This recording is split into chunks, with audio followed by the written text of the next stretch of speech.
కృష్ణా జిల్లాలో అభివృద్ధి పనులకు మరింత వేగం పెరుగుతుంది. ముఖ్యంగా పెనమలూరు నియోజకవర్గంలో భారీ స్థాయిలో రోడ్ల అభివృద్ధికి శ్రీకారం చుట్టడం స్థానికంగా ప్రాధాన్యత సంతరించుకుంది.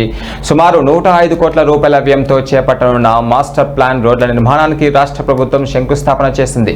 ఈ కార్యక్రమంలో మంత్రి నారాయణ పాల్గొని పనులు ప్రారంభించారు. ఈ సందర్భంగా ఆయన మాట్లాడారు.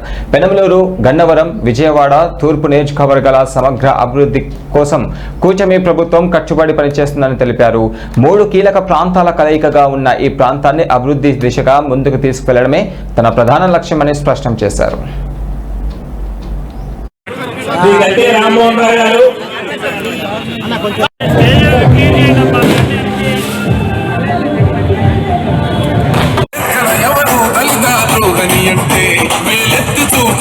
వారు దాన్ని ప్రారంభిస్తారు.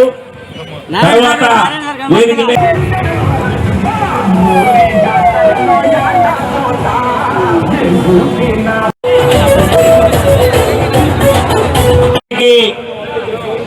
మరి కూటమి ప్రభుత్వం అధికారంలోకి వచ్చిన తర్వాత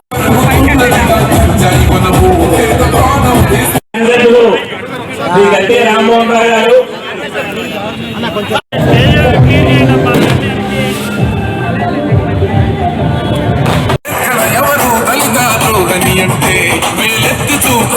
వారు దాన్ని ప్రారంభిస్తారు.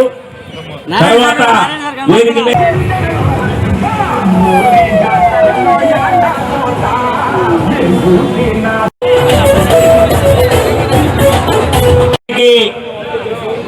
మరి కూటమి ప్రభుత్వం అధికారంలోకి వచ్చిన తర్వాత